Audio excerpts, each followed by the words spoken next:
दोस्तों, सभी टॉपिक जो थंबनेल पर दे रखे हैं, सभी से इस क्विज के अंदर आपको प्रश्न देखने को मिलेंगे। दोस्तों, ये क्विज होने वाली है पूरी 100 MCQ की। दोस्तों, मेरा नाम विवेक है और आप देखना शुरू कर चुके हैं अलीगढ़ स्टडी चैनल। दोस्तों, एक बात जान लीजिए, हम फालतू की बातों में बिल्कुल भी समय बर्बाद नहीं करते हैं।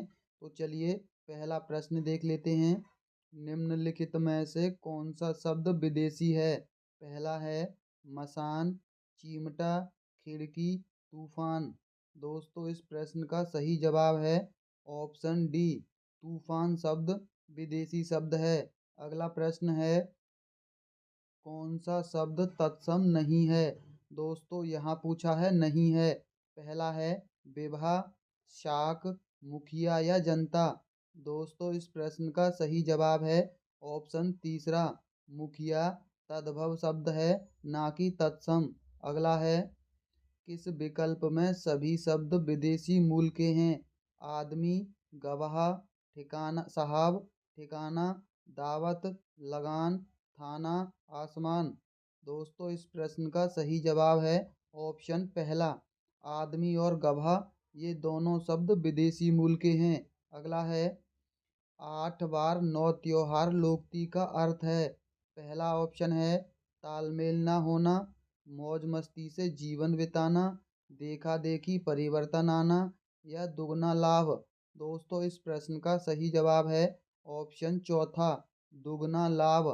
अगला है, घर का जोगी जोगड़ा आन गांव का सिद्ध लोकती का अर्थ है। दोस्तों, गुण के विरुद्ध नाम होना, निकट का गुणी व्यक्ति कम सम्मान पाता है पर दूर का अधिक। दोस्तों, उच्च और साधारण की तुलना कैसी, काम न जानना और बहाना बनाना। इस प्रश्न का सही जवाब है ऑप्शन दूसरा, निकट का गुणी व्यक्ति कम सम्मान पाता है और दूर का सबसे अधिक सम्मान पाता है। अगला है, कलेजा बांसों उछालना मुहावरे का अर्थ का सबसे उचित विकल्प है। पहला है बहुत प्रसन्न होना, श्रेष्ठ समझना, आश्चर्य करना या संज्ञा शून्य होना। इस प्रश्न का सही जवाब है ऑप्शन पहला, बहुत प्रसन्न होना के लिए होता है कलेजा बांसों उछालना। बांसों का मतलब होता है दोस्तों जो बांस देखे हैं, इसका अर्थ हो गया कलेजा बहुत ऊंचा उछालना। इनमें से कौन सा गुणवाचक विशेषण नहीं है? पहला है प्रत्येक, भला, ऊपरी, सरल।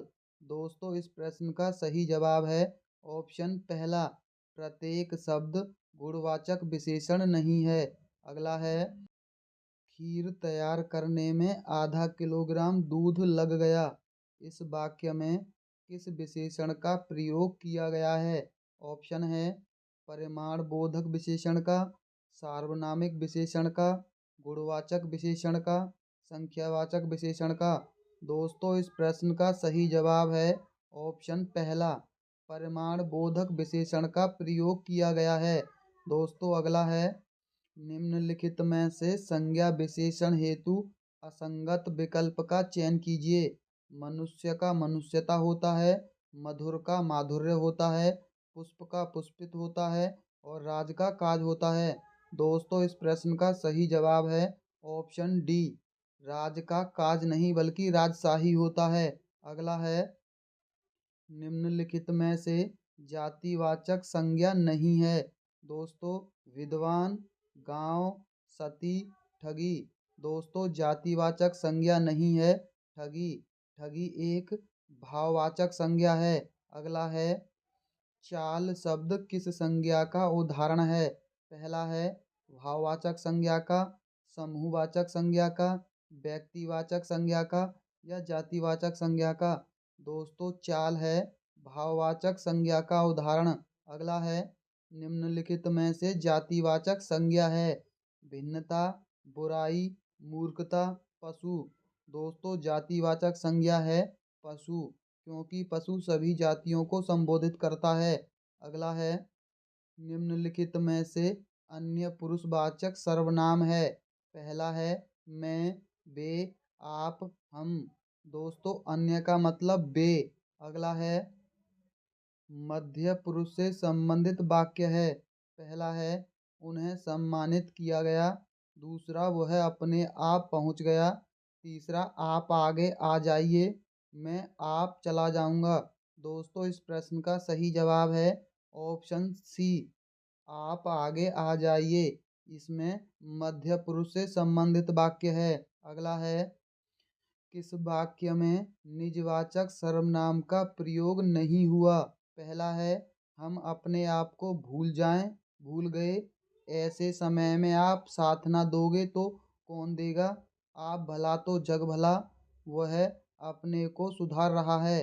दोस्तों, इस प्रश्न का सही जवाब है ऑप्शन बी, ऐसे समय में आप साथ ना दोगे तो कौन देगा।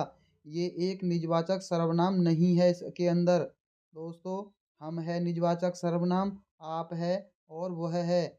अगला प्रश्न है, दोस्तों, अगर आपको इस क्विज की पीडीएफ चाहिए तो आप हमारी वीडियो को लाइक और हमारे चैनल को सब्सक्राइब कर लीजिए।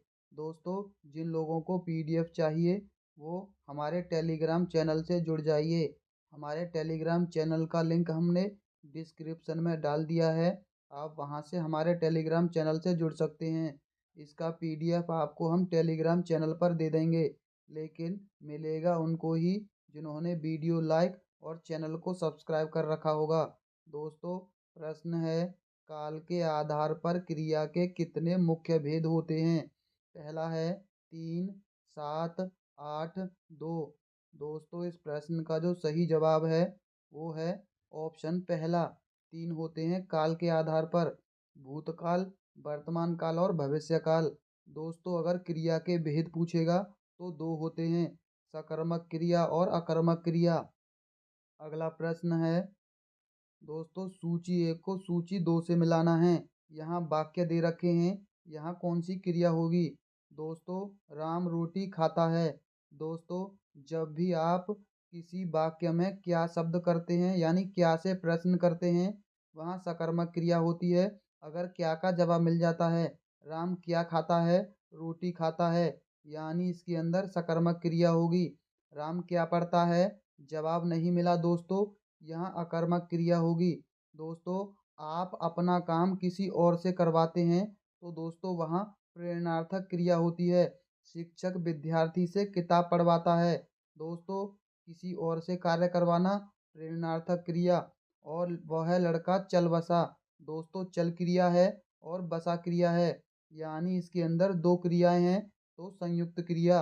अब देख लीजिए इस प्रश्न का सही जवाब क्या होगा।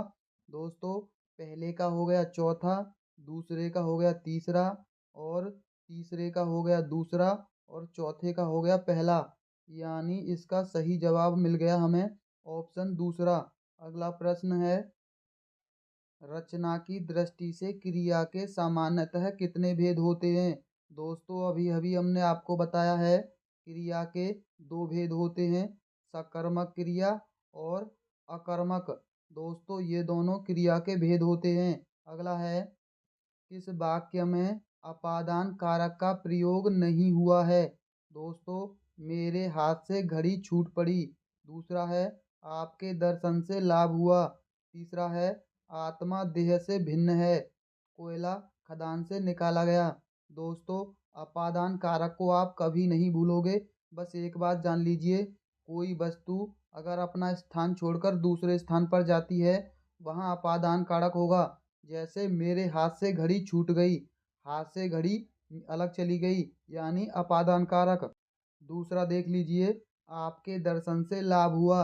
दोस्तों, इसमें कोई वस्तु अलग नहीं हुई, यानी इसी के अंदर अपादान कारक नहीं है। और आत्मा देह से भिन्न हो गई। दोस्तों, आत्मा देह से अलग हो गई, इसके अंदर भी अपादान कारक है। और कोयला खदान से अलग किया गया, यानी निकाला गया, खदान से कोयला अलग हो गया, यानी इन सभी के अंदर, माफ कीजिए, ए सी और डी के अंदर अपादान कारक है, बी के अंदर अपादान कारक नहीं है। दोस्तों, बस आप अपादान से याद रख लीजिए, वस्तु एक स्थान से दूसरे स्थान पर चली जाएगी, वहाँ अपादान कारक होगा। एक और उदाहरण सबसे ज़्यादा पूछता है, बिल्ली छत से कूद पड़ी। दोस्तों, यहाँ भी अपादान कारक होता है, बिल्ली छत से दूसरे स्थान पर चली गई। अगला है, राजा सेवक को कंबल देता है, उक्त वाक्य में कौन सा कारक है? कर्ता कारक, संबंध कारक, संप्रदान कारक, कर्म कारक। दोस्तों, संप्रदान कारक की विभक्ति होती है को, लेकिन ये होती है साइलेंट में, को साइलेंट में होती है। और के लिए, दोस्तों के लिए से ज़्यादा प्रश्न नहीं पूछता है, को से पूछता है। लेकिन को विभक्ति कर्म की भी होती है, कर्ता ने कर्म को। दोस्तों, अब कैसे पता करना है कि कर्म है या संप्रदान कारक? दोस्तों, जब भी कोई चीज किसी को दान देगा वहाँ हमेशा संप्रदान कारक होगा। राजा ने सेवक को कंबल देता है। दोस्तों, जब भी कोई इंसान किसी और को वस्तु देगा वहाँ हमेशा संप्रदान कारक होगा। अगला है, किस वाक्य में संप्रदान कारक का परसर्ग विभक्ति चिन्ह प्रयुक्त हुआ है? दोस्तों देख लीजिए, दोबारा प्रश्न आ गया। न्यायालय ने अपराधी को दंडित किया। दोस्तों, दंड देना कोई दान देना नहीं होता। मोहन ने सोहन को पीटा। मालिक ने सेवक को धन दिया। दोस्तों देख लीजिए, मालिक ने सेवक को क्या दिया? धन, यानी इसी के अंदर संप्रदान कारक होगा। माँ ने बच्चे को बुलाया। दोस्तों सी इसका सही जवाब है। अगला प्रश्न है, किस विकल्प में सभी शब्द पुल्लिंग हैं? दोस्तों, भीड़, सेना, टोली, संघ, भीड़, कक्षा, समूह, कुटुंब और मंडल, दल, सभा और सरकार। दोस्तों, इस प्रश्न का सही जवाब है ऑप्शन सी, समूह, कुटुंब और मंडल। दोस्तों, शब्दों को किसी वाक्य में प्रयोग करके देख लीजिए, पता चल जाएगा कि पुल्लिंग है या स्त्रीलिंग। स्त्रीलिंग शब्द नहीं है। पहला है चंदन, चपला, चमक या चट्टान। दोस्तों, चंदन स्त्रीलिंग नहीं है। अगला है, पा लगाकर बनाए गए शब्द कहलाते हैं स्त्रीलिंग, पुल्लिंग, हिंदी शब्द, इनमें से कोई नहीं। दोस्तों, ये कहलाते हैं स्त्रीलिंग शब्द, जैसे पालकी, पाली, इस तरह के शब्द स्त्रीलिंग कहलाते हैं। अगला है, जिसके समान दूसरा नहीं है वह है, इस विग्रह के लिए समस्त पद होगा। अद्वितीय, द्वैत, द्वापर, अपूर्व। दोस्तों, अद्वितीय होगा। अगला है, धीरे धीरे में कौन सा समास है? कर्मधारय समास, द्वंद्व समास, द्विगु समास, अव्ययीभाव समास। दोस्तों, धीरे धीरे के अंदर है अव्ययीभाव समास। दोस्तों, योजक चिन्ह से द्वंद्व समास मत लगा देना, क्योंकि अगर योजक चिन्ह के दोनों शब्द एक दूसरे के विपरीत नहीं होते तो वहाँ द्वंद्व समास नहीं होता। द्वंद्व समास वहाँ होता है जब दोनों एक दूसरे के विलोम हो। और धीरे धीरे ये एक अव्यय है, यानी इसके अंदर होगा अव्ययीभाव समास। अगला प्रश्न है, परोक्ष में निहित समास है तत्पुरुष समास, अव्ययीभाव समास, कर्मधारय समास, बहुब्रीहि समास। दोस्तों, इस प्रश्न का सही जवाब है ऑप्शन दूसरा, अव्ययीभाव समास। अगला है, निम्नलिखित में से किसमें स्वर संधि नहीं है? दोस्तों, पहला है भवन में, नायिका में, शब्द में, मत्यक्ष में। दोस्तों, शब्द के अंदर स्वर संधि नहीं है, क्योंकि जब भी आधा शब्द बीच में आता है वहाँ व्यंजन संधि होती है, ना कि स्वर संधि। अगला है, अनवीक्षण में प्रयुक्त स्वर संधि है। पहला है दीर्घ, अयादि, गुण, यण। दोस्तों, अनवीक्षण के अंदर है यण संधि। अगला है, सत शास्त्र की संधि से निर्मित रूप है। दोस्तों, इस प्रश्न का सही जवाब है ऑप्शन पहला, सच शास्त्र होता है ना कि शास्त्र। दोस्तों, आप इस प्रश्न का सही जवाब ऑप्शन ए लगा दीजिए, सच शास्त्र होता है। दोस्तों, अगर आपने हमारी वीडियो को लाइक नहीं किया है तो वीडियो को लाइक तो कर ही सकते हो, हम आपका फालतू की बातों में कभी भी समय बर्बाद नहीं करते हैं। अगला है, अपितु शब्द में निहित उपसर्ग है। पहला है अपि, तु, उ, आ। दोस्तों, इसके अंदर अपि होता है उपसर्ग।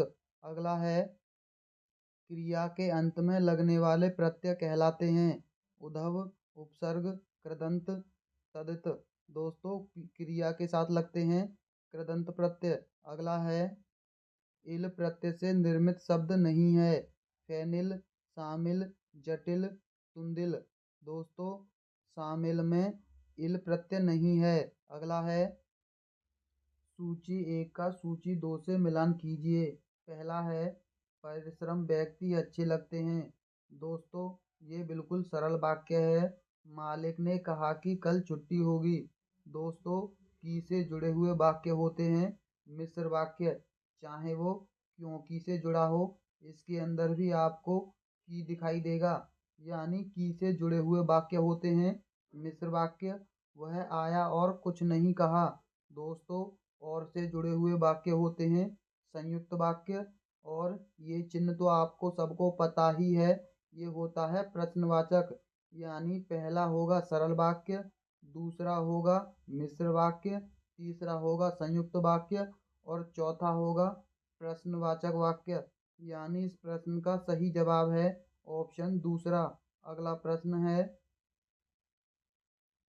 निम्न में से सरल वाक्य का उदाहरण कौन सा है। दोस्तों शिक्षक के सामने बच्चे शांत रहते हैं। जब तक शिक्षक रहते हैं बच्चे शांत रहते हैं। शिक्षक रहते हैं तब तक बच्चे शांत रहते हैं। शिक्षक के बिना बच्चे शांत नहीं रहते। दोस्तों ये इसका सही जवाब है। शिक्षक के सामने बच्चे शांत रहते हैं, ये एक सरल वाक्य है। अगला है असंगत विकल्प चुनिए। पहला है विधानवाचक वाक्य, रमाकांत पुस्तकें लाया। दोस्तों ये विधानवाचक वाक्य है। आज्ञावाचक वाक्य, हमारी प्रार्थना स्वीकार करें, ये आज्ञार्थक वाक्य है। संदेहवाचक वाक्य, शायद वर्षा हो रही है। दोस्तों ये भी सही है। इच्छाबोधक वाक्य, जाइए जल्दी कीजिए। दोस्तों ये इच्छाबोधक नहीं बल्कि आज्ञार्थक होगा। जाइए जल्दी कीजिए ये आज्ञावाचक है। दोस्तों डी इसका सही जवाब होगा, ये ऑप्शन असंगत है। अगला है सारस की तरह लंबी गर्दन बड़ी अजीब लगती है। मैं विशेषण पदबंध है लगती है। सारस की तरह लंबी या गर्दन। दोस्तों विशेषण है सारस की तरह लंबी। अगला है जो लड़की कल गा रही थी वह प्यारी है। विशेषण पदबंध है, क्रिया पदबंध, संज्ञा पदबंध, सर्वनाम पदबंध। दोस्तों इस प्रश्न का सही जवाब है ऑप्शन डी। इसके अंदर है सर्वनाम पदबंध। जो लड़की कल गा रही थी ये एक सर्वनाम पदबंध है। महंगी खरीदी हुई साड़ी फट गई। विशेषण पदबंध, संज्ञा पदबंध, सर्वनाम पदबंध, क्रिया पदबंध। दोस्तों साड़ी फट गई महंगी थी यानी विशेषण है ये। विशेषण पदबंध होता है इसके अंदर, क्योंकि महंगी उसकी विशेषता बता रहा है। अगला है शब्द व उसके पर्यायवाची बेमेल जोड़े का चयन कीजिए। आनंद का वासव होता है, रमा का लक्ष्मी होता है, आयु सखा का कृषाणु होता है, आम्र का रसाल होता है। दोस्तों आनंद का वासव नहीं होता, वासव होता है दोस्तों इंद्र का। बाकी के तीनों बिल्कुल सही हैं। रमा का लक्ष्मी होता है, वायु सखा का कृषाणु होता है, आम्र का रसाल होता है। यानी आनंद का पास पर्यायवाची वासव नहीं बल्कि वासव होता है, इंद्र का पर्यायवाची। अगला है इनमें से कौन सा यमुना का पर्यायवाची नहीं है। अकरजा, कृष्णा, कालिंदी, ध्रुवनंद। दोस्तों इसका सही जवाब है ऑप्शन डी। ध्रुवनंद यमुना का पर्यायवाची नहीं होता। दोस्तों वैसे ध्रुवनंद का पर्यायवाची कहीं दे रखे नहीं है, वैसे ये होता है विष्णु का पर्यायवाची। निम्नलिखित में से कौन सा शब्द सुंदर के पर्यायवाची नहीं है। पहला है रुचिर, कांता, चारु, रमणी, रम्य। दोस्तों इसका सही जवाब है ऑप्शन बी और डी। ये दोनों सुंदर के पर्यायवाची नहीं होते हैं। कांता होता है कंटक का और रमणी होता है नारी का। यानी इसका सही जवाब होगा ऑप्शन डी। केवल बी और डी इसके पर्यायवाची नहीं है। अगला है सूची एक का सूची दो से मिलान करना है। पहला है उधर्व। दोस्तों इसका होता है अध, अधः होता है इसका। और अवसान का दोस्तों होता है आरंभ। तिक्त का होता है मधुर और सुधा का होता है गरल। दोस्तों इस प्रश्न का सही जवाब होगा ऑप्शन दूसरा। अगला है निम्नलिखित में से अगम का सबसे उपयुक्त विलोम होगा। दोस्तों, लभ्य, सुगम, अल्प, विग्रह। दोस्तों, जो अगम का विलोम होता है वो होता है सुगम। अगला है, निम्नलिखित में से कौन सा विपरीतार्थक शब्द युग्म सही नहीं है। दोस्तों, अज्ञ का प्रज्ञ होता है। दोस्तों, बिल्कुल सही है। इसका खाली ज्ञ होता है। आर्य आविर्भाव का तिरोभाव होता है, ये भी बिल्कुल सही है।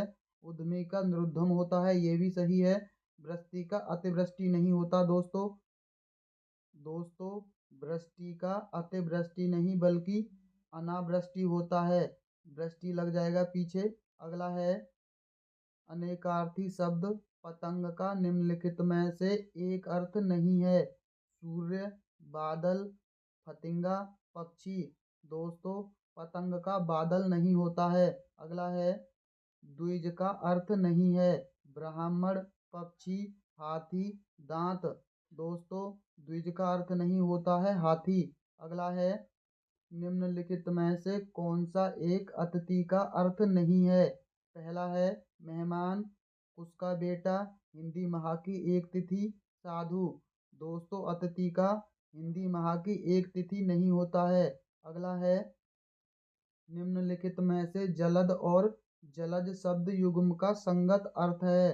दोस्तों, कपास और लहर, बादल और कमल, समुद्र और हाथी, हाथी और सरोवर।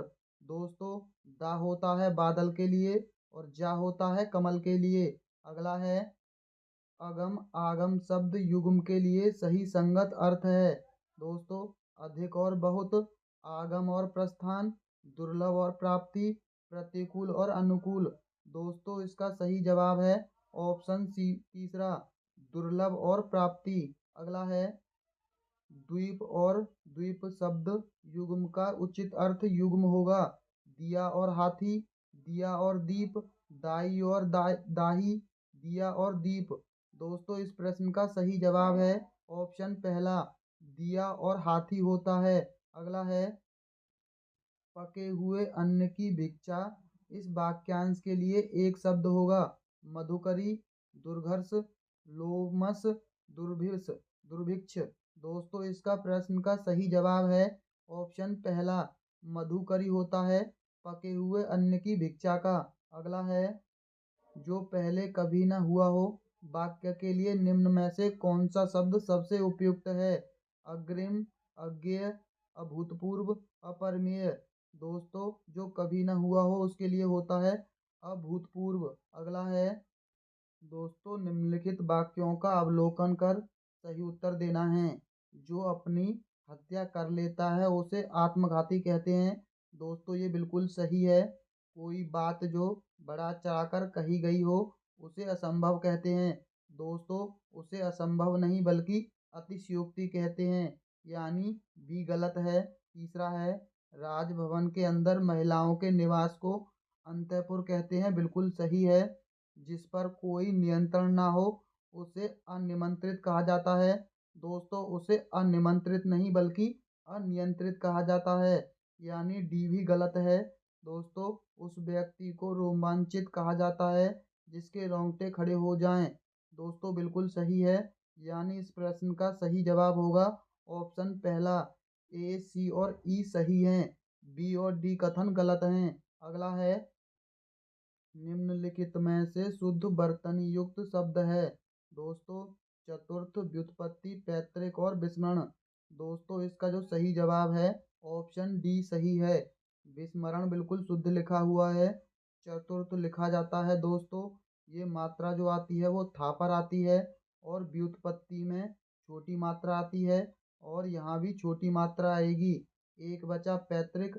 दोस्तों, पैतृक में मात्रा ता के नीचे आती है, पैतृक, यानी इसको पैतृक लिखा जाता है। अगला है, अशुद्ध शब्द है। महात्म्य, निरोग, अहिल्या, अंतर्धान।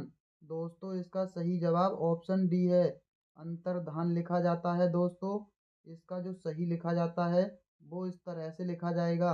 अगला है, वर्तनी की दृष्टि से इनमें से कौन सा शब्द शुद्ध है। दोस्तों, कुमुदनी इनमें से कौन सा शुद्ध लिखा हुआ है। इसका जो सही जवाब है दोस्तों वो है ऑप्शन सा। तीसरा बिल्कुल शुद्ध लिखा हुआ है। कुमुदनी में 3 मात्राएं छोटी आती हैं और 1 मात्रा बड़ी आती है। अगला है कार्यालयी पत्र में अधोलिखित में प्रयुक्त होने वाला शब्द है। भावदीय, श्रीमान, महोदय, सेवा में।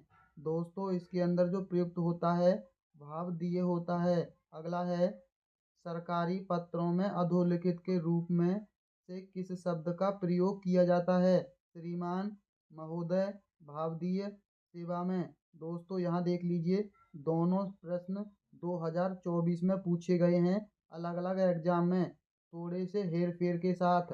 अगला है दोस्तों कथन पहला है पत्र में मैत्रीपूर्ण भावना निहित होती है। बिल्कुल सही कथन है दोस्तों। कथन सेकंड है सरलता, संक्षिप्तता और सादगी को पत्र की शैली का गुण माना जाता है। दोस्तों ये दोनों कथन बिल्कुल सत्य हैं। अगला है पारिभाषिक शब्द यानी वैलिड का उपयुक्त हिंदी अर्थ है सुयोग्य, अवैध, व्रती या विद्यमान। दोस्तों ये है विधिमान शब्द बिल्कुल सही है। अगला है सूची एक को सूची दो से मिलाना है। एंडोर्समेंट का होता है दोस्तों अनुमोदन और ट्रांसलिट्रेशन का होता है लिप्यंतरण। सबॉर्डिनेट का होता है अनधीक्षक और ट्रांसफॉर्मेशन का होता है रूपांतरण। यानी इस प्रश्न का सही जवाब होगा ऑप्शन सी। अगला है एजेंडा निम्नलिखित में से किस अर्थ में प्रयुक्त होने वाला शब्द है। दोस्तों कार्यसूची, कार्य संपादक, समर्थन, कार्यव्रत। दोस्तों कार्यसूची के लिए प्रयुक्त होता है एजेंडा। अगला है इनमें से कौन सा चिन्ह अर्धविराम के रूप में प्रयुक्त होता है। दोस्तों इस प्रश्न का सही जवाब ऑप्शन बी है। ये अर्धविराम है। इसे बोलते हैं योजक चिन्ह, इसे बोलते हैं उपविराम और इसे बोलते हैं अल्पविराम। अगला है नीचे दो कथन दिए गए हैं। पहला है विराम चिन्हों का प्रयोग विराम या रुकने के लिए किया जाता है। बिल्कुल सही है। विराम चिन्हों के गलत प्रयोग से अर्थ का अनर्थ भी हो जाता है। ये भी बिल्कुल सही कथन है। दोस्तों इस प्रश्न का सही जवाब है ऑप्शन दूसरा। दोनों कथन बिल्कुल सही हैं। जिस वाक्य में वह, यह, तब, तो या इत्यादि लुप्त हो वहाँ किस विराम चिन्ह का प्रयोग होता है। दोस्तों योजक चिन्ह, उद्धरण चिन्ह, अल्प विराम, पूर्ण विराम। दोस्तों यहाँ दे रखे हैं, ये है उद्धरण चिन्ह। अगला है निम्नलिखित में से संबंधित बोधक अव्यय का एक प्रकार नहीं है। दिशावाचक बोधक, कालवाचक, हेतुवाचक, विरुद्धवाचक। दोस्तों विरुद्धवाचक संबंध बोधक अव्यय नहीं है। अगला है कोरोना अचानक फैल गया। इस वाक्य में अचानक किस प्रकार का क्रिया विशेषण है। कालवाचक क्रिया विशेषण, स्थानवाचक क्रिया विशेषण, रीतिवाचक क्रिया विशेषण, परिमाणवाचक क्रिया विशेषण। दोस्तों ये है रीतिवाचक क्रिया विशेषण। निपात रहित वाक्य है। उसने उत्तर तक नहीं दिया, तुम भी सब चले जाना, इस वर्ष भरपूर अनाज पैदा हो गया, वह कल ही आएगा। दोस्तों इस प्रश्न का सही जवाब ऑप्शन सी है। इस वर्ष भरपूर अनाज पैदा होगा। अगला है दोस्तों पहला कथन है हा वर्ण का उच्चारण स्थान कंठ है। दोस्तों दूसरा है री तथा थ दोनों वर्ण का उच्चारण स्थान मूर्धा है। दोस्तों ये दोनों कथन बिल्कुल सही हैं। अगला है हा अनुस्वार वर्ण है। दोस्तों हा अनुस्वार नहीं है, अनुस्वार होता है नाक से और यहाँ हा का उच्चारण स्थान कंठ दे रखा है। यानी ये पहला कथन गलत होगा। ऊ घोष वर्ण है। दोस्तों बी कथन बिल्कुल सही है। यानी इस प्रश्न का सही जवाब होगा ऑप्शन दूसरा। ए कथन असत्य है किंतु बी सत्य है। अगला है जब एक ही स्वर के ह्रस्व या दीर्घ रूप साथ साथ आए हों तो दोनों स्वरों के स्थान पर कौन सा स्वर हो सकता है। दोस्तों पूर्ण स्वर, ह्रस्व स्वर, दीर्घ स्वर या अर्ध स्वर। दोस्तों दीर्घ स्वर हो सकता है। अगला है निम्नलिखित में से अशुद्ध लिखित वाक्य है जल्दी वापस लौट कर आना। दूसरा है मैं प्रातःकाल घूमने जाता हूँ, वह वहाँ से चल दिया, कृपया यहाँ बैठिए। दोस्तों इसका सही जवाब होगा ऑप्शन पहला। ये गलत है। जल्दी वापस लौट कर आना, इसका ये होगा जल्दी लौट कर आना, वापस नहीं होगा। अगला है, इनमें से कौन सा वाक्य शुद्ध है? मैं आपके दर्शन करने आया हूँ, थोड़ी देर बाद वे वापस लौट आए। दोस्तों, प्रधानाध्यापक लड़के चुनेंगे, मेरे लिए ठंडी बर्फ और गर्म आग लाओ। दोस्तों, इसका सही जवाब ऑप्शन पहला है। मैं आपके दर्शन करने आया, ये वाक्य पूर्ण रूप से शुद्ध है। निम्नलिखित में से शुद्ध वाक्य है। दोस्तों, पहला है आप यहाँ बैठो। दूसरा है मैंने यह कहानी पढ़ी है। तीसरा है यह वाराणसी से वापस लौट आया। चौथा है वह अनेक काम करता है। और पांचवा है यह तो मेरी पुस्तक है, मेरा पुस्तक है। दोस्तों, इस प्रश्न का सही जवाब है बी और डी। ये दोनों वाक्य शुद्ध हैं, बाकी के ये तीनों वाक्य गलत हैं। अगला है, विपरीत शब्द के लिए प्रयुक्त होने वाला समानार्थी शब्द है। द्रोम, विलोम, अनुलोम, लोम। दोस्तों, विलोम शब्द होता है। अगला है, तीर और तर के अर्थ का क्रम है। जलाशय के अर्थ को स्पर्श करने वाली भूमि एवं जलाशय के निकटस्थ भूमि। दूसरा है, जलाशय के निकटस्थ भूमि एवं जलाशय के जल को स्पर्श करने वाली भूमि, जलाशयों के चारों ओर की भूमि, या सभी। दोस्तों, इस प्रश्न का सही जवाब ऑप्शन पहला है। जलाशय को स्पर्श करने वाली भूमि होती है तिर, और उसके निकटस्थ भूमि होती है तर। अगला है, सदैव सच बोलो, इस वाक्य में कौन सी वृत्ति है? आज्ञार्थक, इच्छार्थक, संभावनार्थक, निश्चयार्थक। दोस्तों, आज्ञार्थक है। निश्चयार्थक वृत्ति का प्रयोग किस वाक्य में हुआ है? शायद वह आज आ जाए, भगवान सबका भला करे, बच्चे ने पुस्तक पढ़ ली है, हमें सदैव सच बोलना चाहिए। दोस्तों, सी बिल्कुल सही है निश्चयार्थक वृत्ति के लिए, क्योंकि इसमें हर चीज निश्चित है। बच्चे ने पुस्तक पढ़ ली है, ये बिल्कुल निश्चित कथन है। अगला है, अगर वर्षा हुई तो वह नहीं आएगा, इस वाक्य में कौन सी वृत्ति है? इच्छार्थक, संभावनार्थक, निश्चयार्थक, संकेतार्थक। दोस्तों, ये संकेत दे रहा है अगर वर्षा हुई तो वो नहीं आएगा। अगला है, निम्न में से कौन सा शब्द बहुवचन है? दूध, तेल, पानी, समाचार। दोस्तों, समाचार बहुवचन में प्रयोग होता है। अगला है, मेला का बहुवचन शब्द है। दोस्तों, मेली, मेलों, मेले, मेलियां। दोस्तों, इसका सही जवाब ऑप्शन सी है, मेले। अगला है, जनता काफी आक्रोशित थी, रेखांकित शब्द में कौन सा वचन प्रयुक्त हुआ है? पहला है बहुवचन, एक वचन, द्विवचन, इनमें से कोई नहीं। दोस्तों, इसमें बहुवचन हुआ है जनता। अगला है, दोस्तों यहाँ मिलान करना है।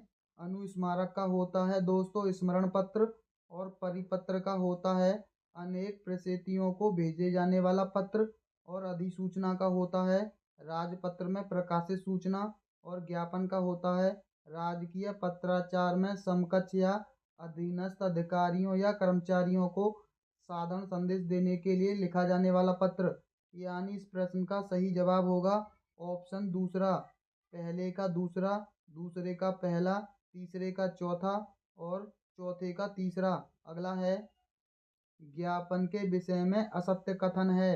पहला है, ज्ञापन एक ही मंत्रालय, विभाग अथवा शाखा में अपने समकक्ष या अधीनस्थ अधिकारी अथवा कर्मचारी को दिया जाता है। दोस्तों, अभी आपने देखा था किसी सार्वजनिक सभा के लिए कर्मचारियों को आदेश दिया जाता है।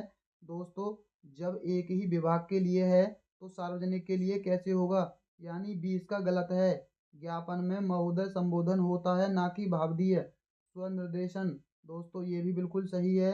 ज्ञापन अन्य पुरुष शैली में लिखा जाता है, ये भी बिल्कुल सही है। यानी इसका बी कथन गलत है। अगला है, निम्नलिखित में से किसे सरकारी राजपत्र यानी गजट में प्रकाशित किया जाता है? निवादा को, परिपत्र को, अधिसूचना को, अनुस्मारक को। दोस्तों, अधिसूचना को। अगला है, भारतीय संविधान में राजभाषा शब्द का प्रयोग किस अर्थ में किया गया है? दोस्तों, किसी विशिष्ट राज्य में प्रयुक्त भाषा के रूप में, जन भाषा के रूप में, संपर्क भाषा के रूप में, सरकारी कामकाज के लिए प्रयुक्त भाषा के रूप में। दोस्तों डी इसका बिल्कुल सही जवाब है। अगला है, संविधान के किस अनुच्छेद में हिंदी भाषा के विकास एवं प्रचार प्रसार के लिए आवश्यक निर्देश दिए गए हैं? दोस्तों अनुच्छेद 281 में, अनुच्छेद 363 में, अनुच्छेद 343 में या अनुच्छेद 351 में? इसका सही जवाब है ऑप्शन डी, अनुच्छेद 351 में। अगला है, निम्नलिखित में से किस नियम के अंतर्गत हिंदी के प्रगामी प्रयोग को प्रभावित ढंग से लागू करने के उद्देश्य से पूरे भारत को 3 क्षेत्रों में बांटा गया है? दोस्तों राजभाषा अधिनियम 1976, राजभाषा अधिनियम 1963, राजभाषा अधिनियम 1967 या राजभाषा अधिनियम 1973? दोस्तों इसे बांटा गया है राजभाषा अधिनियम 1976 के तहत। दोस्तों अब तक आपने देखा कि हमने फालतू की बातों में आपका बिल्कुल भी समय बर्बाद नहीं किया।